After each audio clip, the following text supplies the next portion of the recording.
Hey, good afternoon. Greg here. Another episode of ShopSoup here on soupradio.fm. My name's Greg, of course, and owner-operator of Buckley's Auto Care with 2 locations in Wilmington and in Millsboro, but who cares about that stuff? Hey, I had a pretty decent week, and for some reason, it all centered around private equity. I think it started off with a post that was shared by Dutch Silverstein regarding what has recently happened in the restaurant business, and it was a pretty big deal. For those of you who might not know, Cisco Services, which supplies thousands of restaurants, more than you can more than we probably can count, but I'm almost positive that at some point you have visited a restaurant or you have eaten food delivered by Cisco. And there's not here to talk about food quality and all that. That can go down the road a little bit, however your preference is. But what is important is they had recently purchased for $29 billion, that's with a B, billion, acquisition of Restaurant Depot.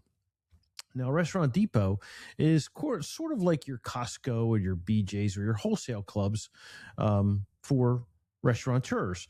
And, you know, public-wise, you can get yourself in there too. You know somebody to know somebody to know somebody. Okay, no big deal on that. But the acquisition price of $29 billion is pretty extreme.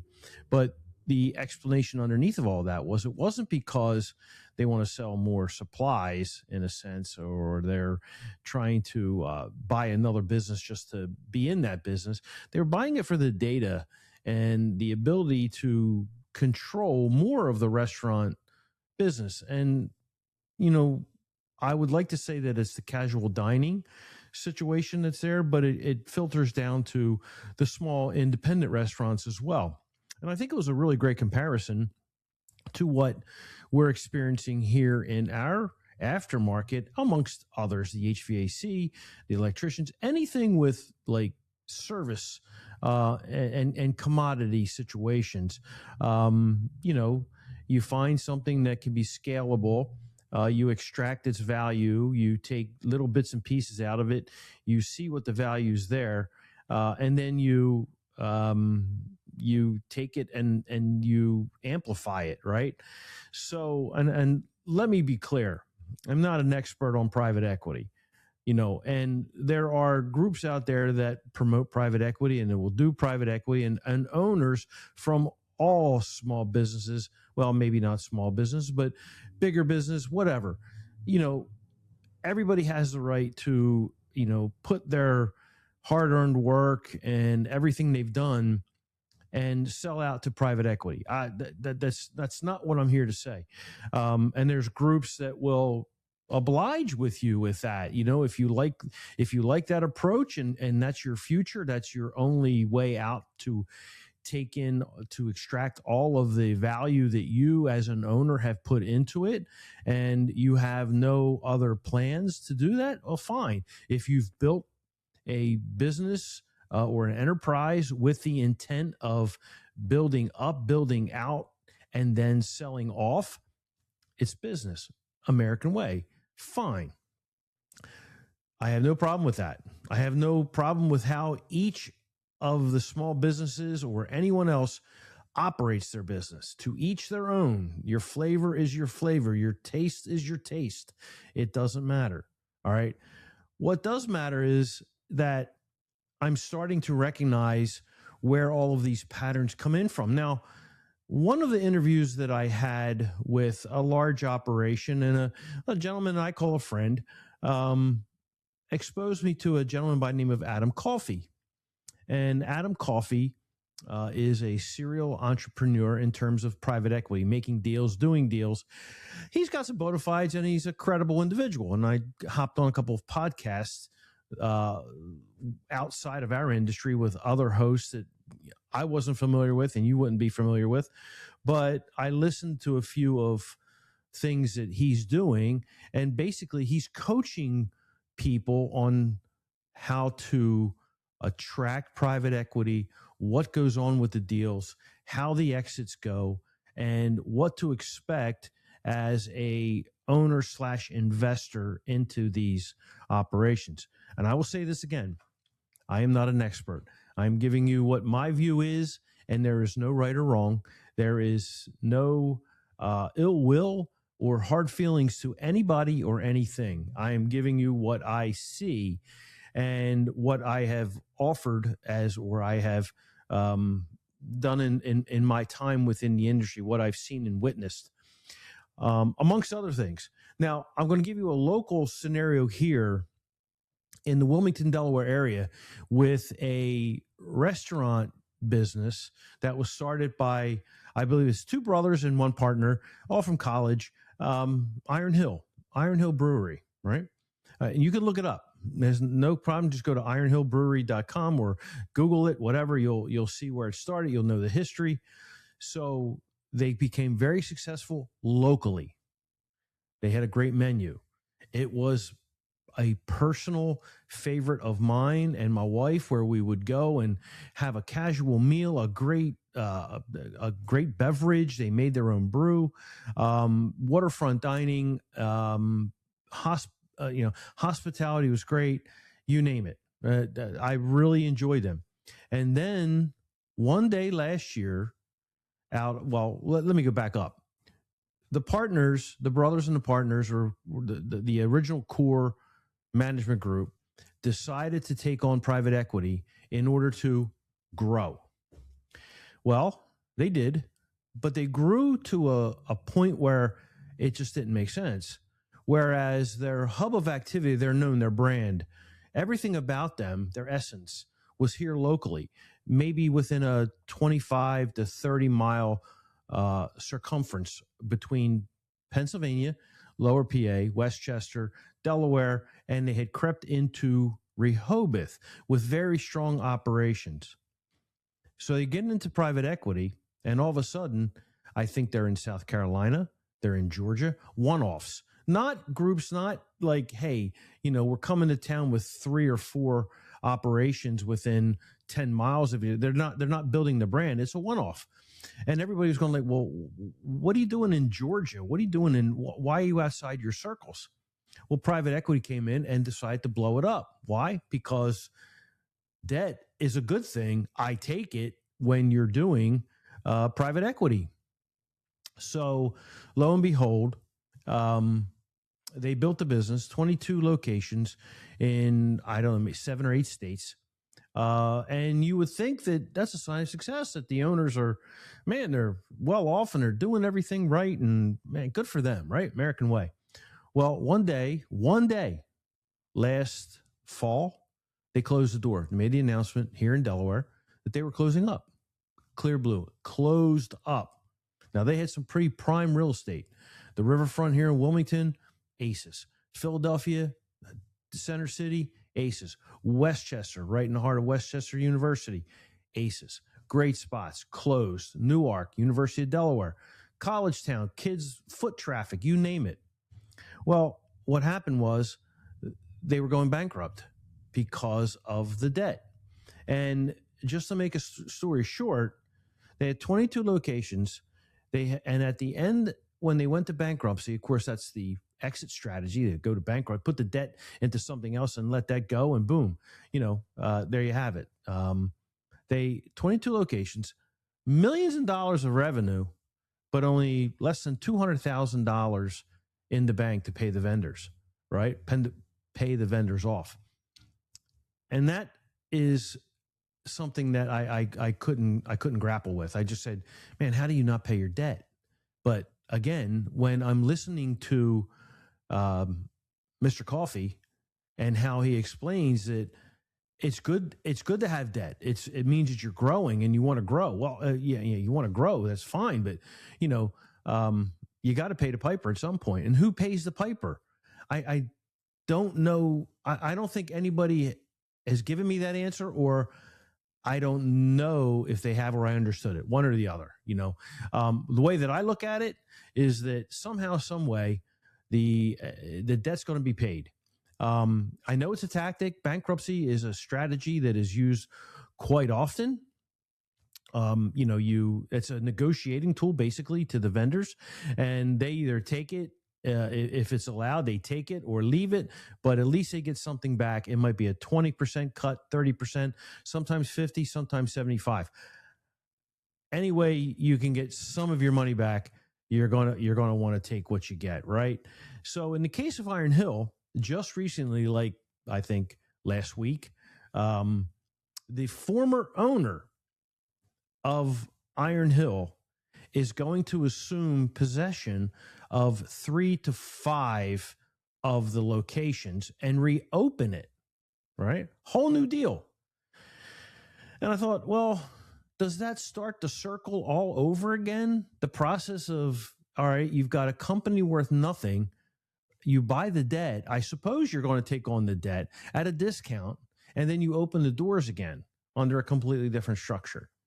It just seems to me that if you're an entrepreneur and you want some sort of legacy towards your name, or do you want to be known as, someone who's been through bankruptcy millions of times, hundreds of times? Is that the honorable way? I know that it is one of those things where I learned it a long time ago with oil companies. Dealing with them was just you learned a lot. You took a beating, but you learned a lot. And one of their favorite sayings was, "Well, it doesn't have to be fair; it just has to be legal." And that wraps everything up, right? I mean, that is it in a nutshell. But to continue, and I really got to think about where did all this start. Now, Mr. Coffey referenced that he was a member of the Jack Welch GE times back when Jack Welch was, the king of kings, I guess, in corporate world. But was Jack King the beginning of what we're experiencing today?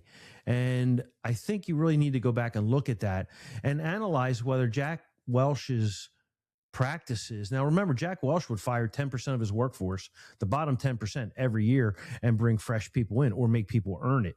And that management style, I couldn't be part of it because I would tell you to fuck off. I mean, excuse my language, but that would piss me off that, if you go in knowing that you're going to get, it's like going into an execution, I would think.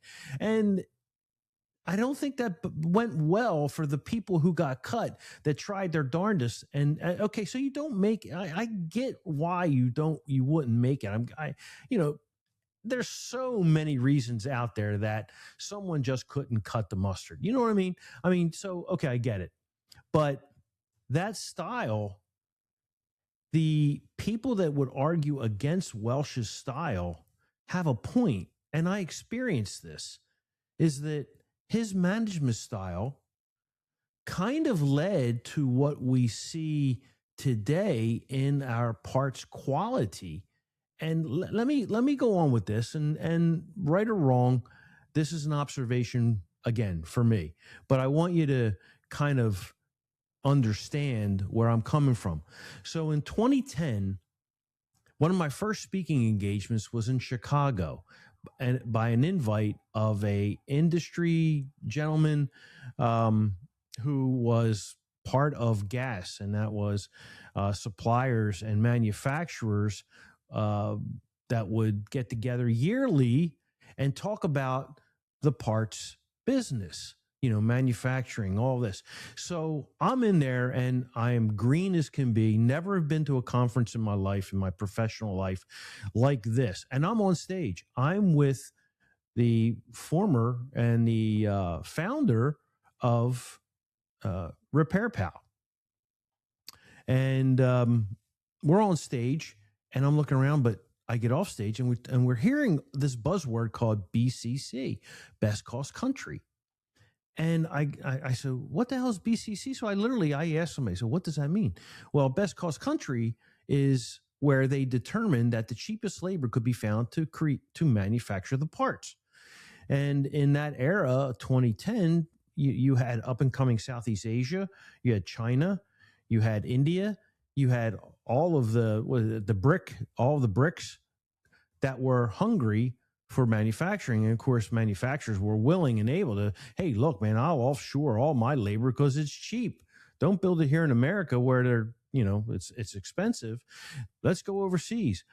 And there was such a rush to build any kind of manufacturing plant in these countries, Colombia, Vietnam, South Korea, of course, China, you had all of that.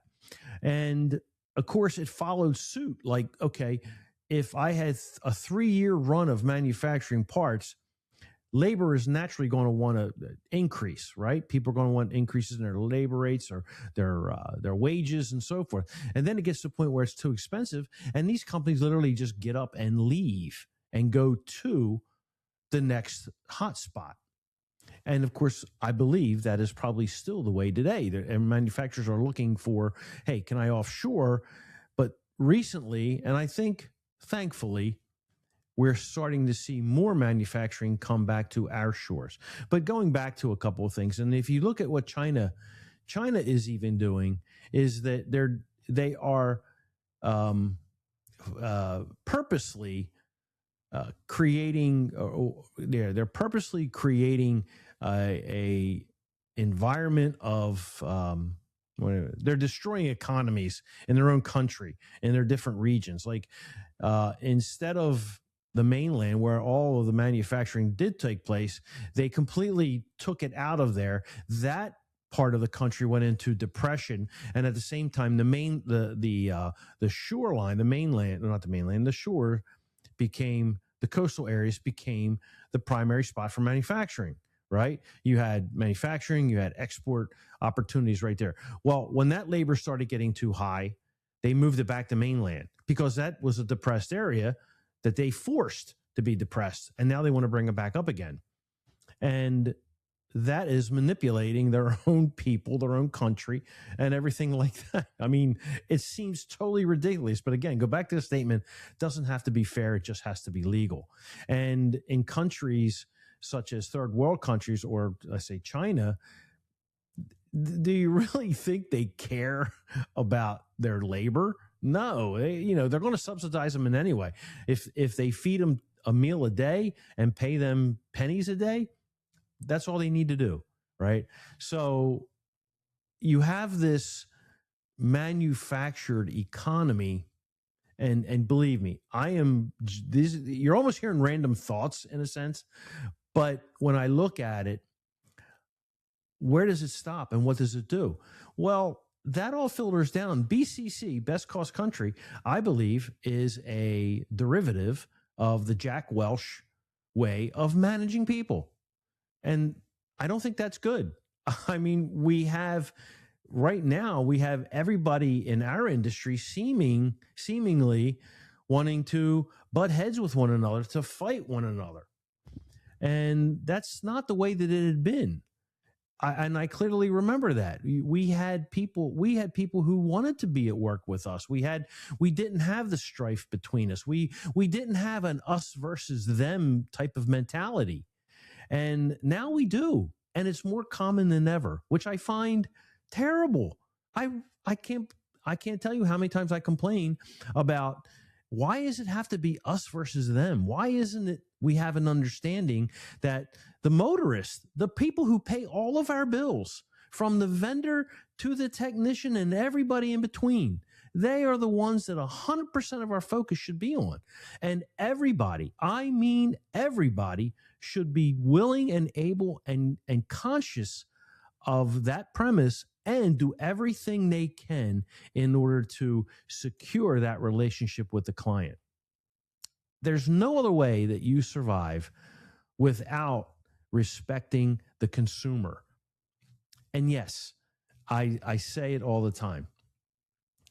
We have to be better at relationships in our business, in our industry. We have to be more transparent. Most importantly, we have to be confident of who we are. We have to be proud of who we are. And we have to understand where our value is in the entire economy. And if we look at who we are, what we do, and the value that we bring, not just the value that we bring, but what type of economy rides on our skill sets, right? If it can't move, People don't go anywhere. Goods don't go anywhere. Somewhere along the line, transportation, which we are part of, it has to move. It's like anything else. If it needs to be transported, people included, it's going to take someone of our skill set in order to make that happen. But going back to private equity, I'm trying to be, I'm not stepping around those that will do it, those that won't do it. Again, I say this, man, you are your own situation. You do you. It doesn't matter. But the after effects, I clearly start to see that at some point there may be not an abuse. No way. I'm not saying that. But there'll be cuts and there'll be people put on the wayside. There'll be a lot of road debris. Let's put it that way, as I see it. And that cycle of let's build it, let's sell it, let's destroy it, let's build it again. Constantly revolving door of debt and building up, tearing down, building up. And I can tell you that coming from Delaware, we've seen many corporations. I mean, this is corporate capital of the world for now.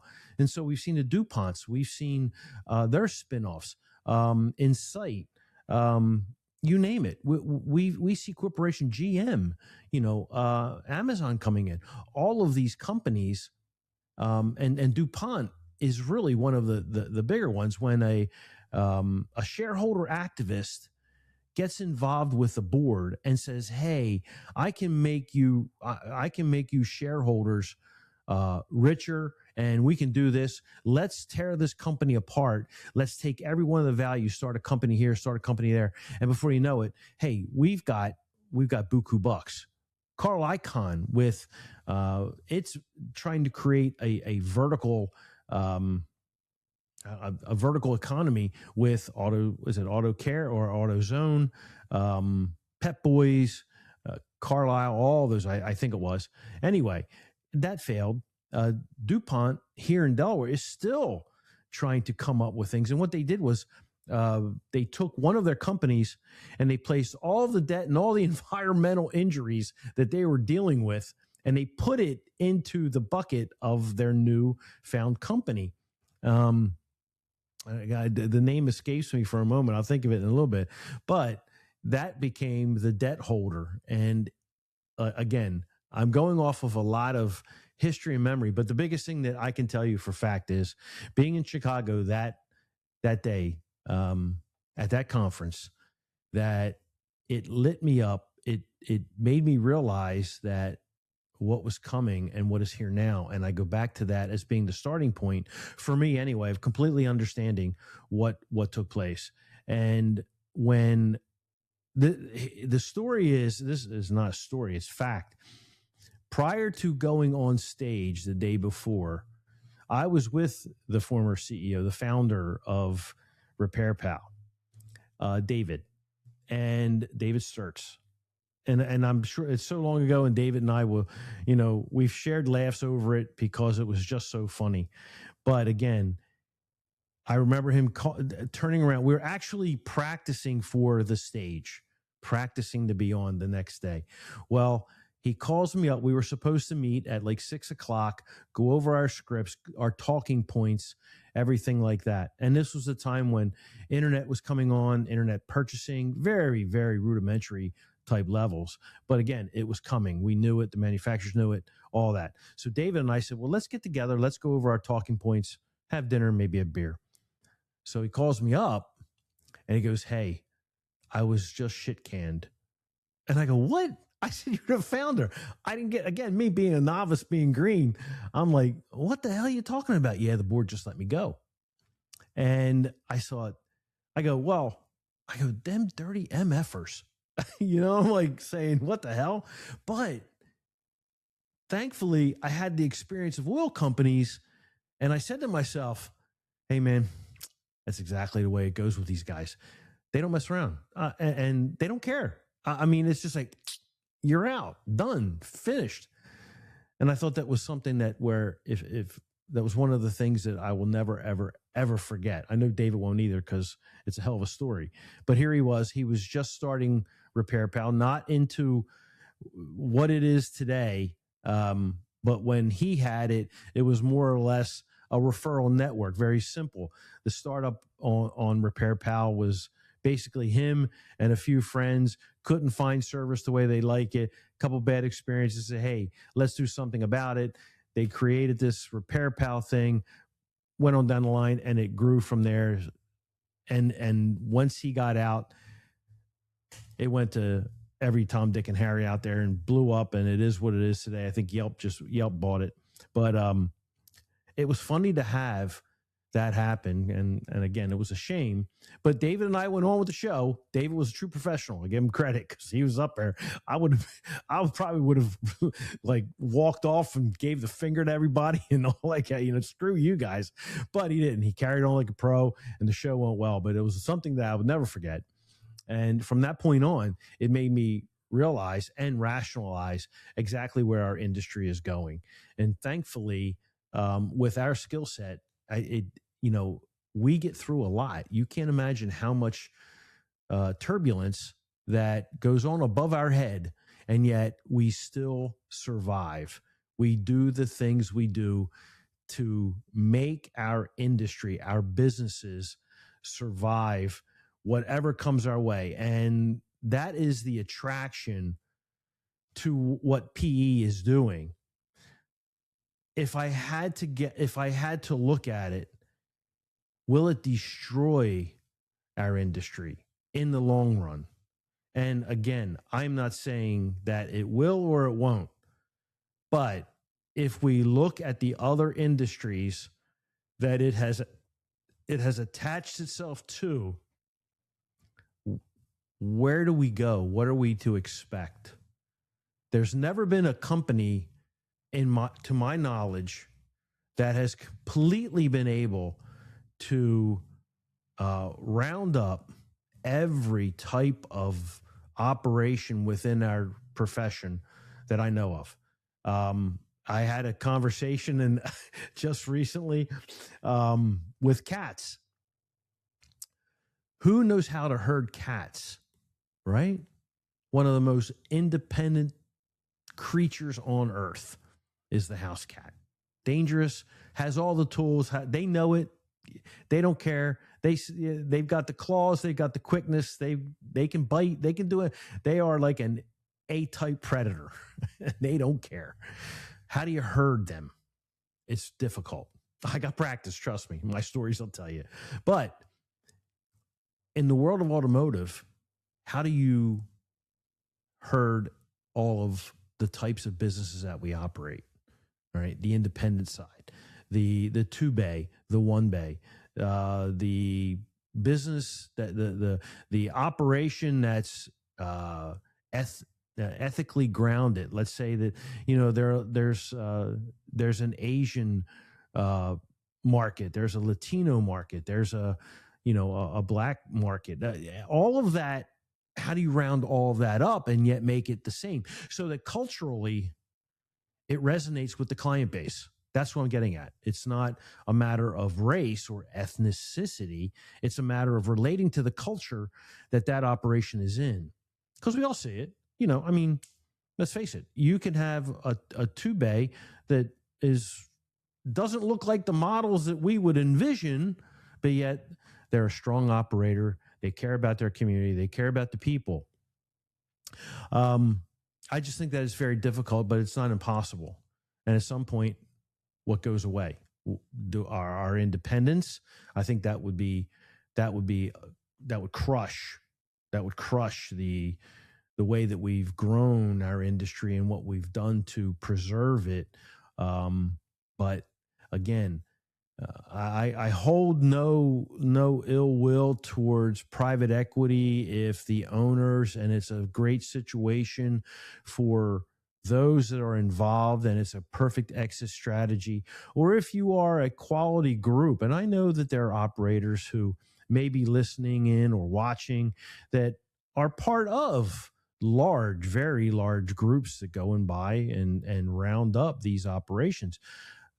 I'm not here to tell you that you're going to destroy us or destroy the industry. What I'm saying is that the long-term effects from what we've learned in the past how are they being filtered through the industry? And it comes down to the people. Like, how are we really managing the people? How are we caring for the people? You know, we have this us versus them, and I hate it. I really hate it. I hate even thinking about the division that we've sowed into our industry. It doesn't need to be that way. There has to be a better understanding, a better method of how we work together. But in general, society is not our friend when we're trying to build these intercompany relationships. And that's a whole nother level to go to. So the week was spent with PE, and I'm not done yet.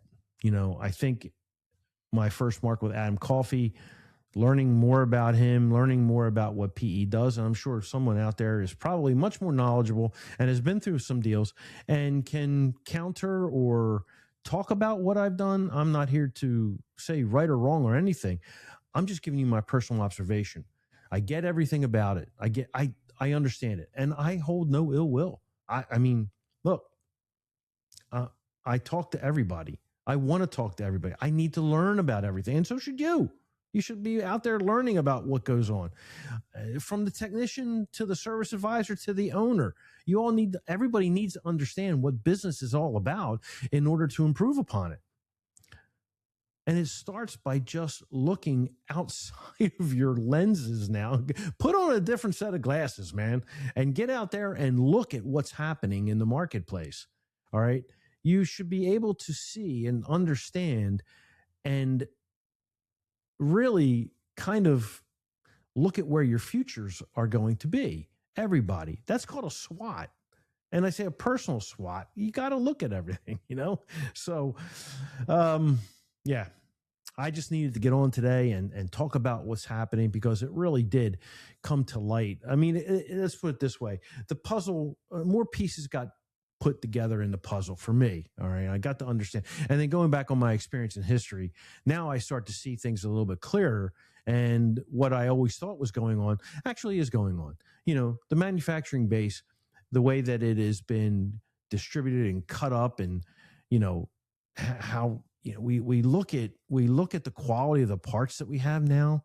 My God, but again, the expense of the deal has to be brought home at some point by some way. And you can have all of the efficiencies in the world, but what happens when you're 100% efficient and you still owe debt? Where does it come from? Higher prices, less labor, more work for the people that you have with you. There's only so many ways that you can profit or you can bring profit in. And there's so much time that you have. So it might be, PE could be, like I said, it could be helpful to those who want to exit their own businesses. And as a lot of operators get older and they may not have family, here's another thing. They might not have family because they've told their family, don't get in my business. My industry sucks. My trade sucks. From the technicians that I hear, I don't want my kid being a technician. It sucks. To an owner, you don't want it in my business. It sucks. Well, how can it suck if, how can it suck if you're making money at it and you have something that you're passionate about and you love and you want to continue to do it? I don't know. I'm fortunate that I wasn't brought up that way. I'm fortunate that I've never had that attitude. I'm fortunate that I believe in our industry 1,000,000%. And I don't care what level you're at. I don't care if you have 10 million locations and you are next to God in terms of revenue and money and all that, and you have everything. I don't care. I never cared about what you are or what you have. I care about who you are, and I care about what our industry is all about. I grew up in an era of giving, being part of everything, enjoying my career, my job. And then when it became my business, I cared even more and still do. And I know that a lot of you out there do as well. So I don't know what to recommend except learn, understand, communicate, enjoy the ride, but be proud of who you are, what you do, why you are, and take that to work every day. And when you're ready to expand, consider all the options. Look at what it's doing. Get out there and be part of your community. I could go on and on, but the biggest thing is keep our profession in your heart. I don't know how else to say it. I love what we do. And I'm sure you do too. But is it harder? Yeah, it's harder. But Christ, what isn't harder these days? And especially as you get older. I mean, Jesus, it's just like anything else. There's good days and bad days, right? You know it. So I don't know why we try to hide it from one another. Days that are great, days that suck. But overall, when you wake up in the morning, don't you feel, I mean, for me, I feel proud of, I have a business. I have something tangible. I have something to go to every day. Every day. It's my responsibility that I have for others as well. I have a place for them to go to. My team. Yeah. Anyway, a long kind of rant, kind of story, kind of everything else on ShopSoup today. So I appreciate you hanging in there, listening to me ranting and raving and doing all that stuff. It's not really a rant. I just had to get it out there because it was a good week. It was a week of learning, again, as I say, and then going back and looking and reflecting. And I don't know. We still got a long way to go, guys. We've got technology, we've got skill sets, we've got brains. We're the package. We are the package. The people in this industry, they're great. They're fantastic. Every one of you, you're fantastic. You're amazing. You don't really, I don't know if you understand just how freaking good you are. And we need to tell people more about us. Whether we do it or no, we should do it, because when we let other people do it, it might not come out the same way. But we need to be more of a voice to our public and our motorists, and I'm sure that's going to come out to let them know of our value. All right. So, all right. Well, hey, I'm out. Appreciate everything. Tune in, ShopSoup, download the podcast, subscribe if you want. Also, you can go to soupradio.fm. We have great tunes, great music. I stack it up with some really deep dives, deep cuts, rock, funk. I got it all. I'm diverse when it comes to music. Anyway, have yourself a great day. We'll talk to you on the next episode at ShopSoup. Greg here, signing off. Peace.